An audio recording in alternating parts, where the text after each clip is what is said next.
Today's ghost hunting adventure dates back to a Friday night after an exciting high school football game in August of 2011 at my sister's barn somewhere in Ohio.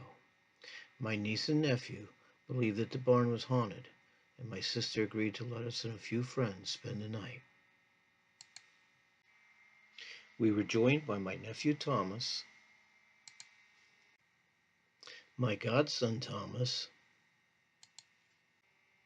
our ghost hunting friend Bella, my grandson's friend Kaylee, and yours truly, Ghost Hunter Joe. Notably missing was my grandson Jake, who was unable to attend at the last minute.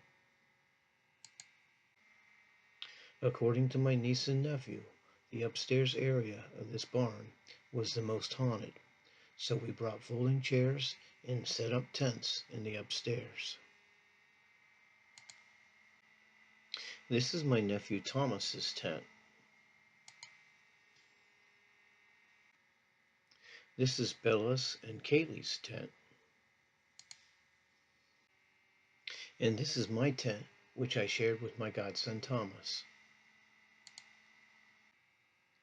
Our ghost hunting back then consisted primarily of standing or sitting around telling ghost stories and taking photographs, and then arguing over whether or not we captured any orbs in any of the photos.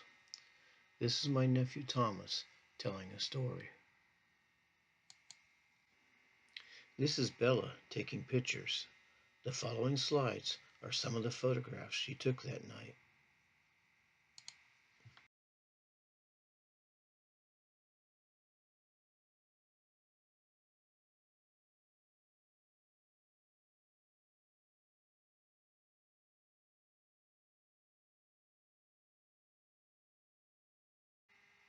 This is Thomas looking tired and or bored with the storytelling shortly before we turned in for the night, around 5 o'clock in the morning. Around 6 o'clock in the morning, I woke up and looked over at Thomas and noticed that his crucifix was up by his forehead and pointing upward.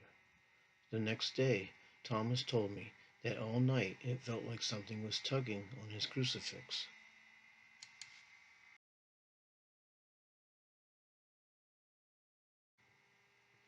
Is my sister's barn haunted? Based on our overnight ghost hunt 13 years ago, I found no reason at that time to believe so, and I still don't. Other than Thomas's crucifix standing up on its own, we did not experience anything unusual or paranormal or supernatural that night. The orbs captured by Bella were interesting, especially the larger ones, but not convincing enough, in my opinion, to conclude that the barn is haunted. Skeptics will tell you that orbs are just insects or dust particles reflecting the flashes of our cameras. And the barn was certainly dusty, so this could possibly explain the orbs Bella captured. And lastly, to my knowledge, no one has ever died in the barn, so there's really no reason for any spirits to be hanging around. It was too bad we didn't have any ghost hunting equipment back then, such as the K2 meter, dowsing rods, digital recorder, infrared thermometer, pendulum, laser grid, necrophonic spirit box, etc. But despite not having any of these, a good time was had by all. And this is Ghost Hunter Joe saying happy hunting and see you next time.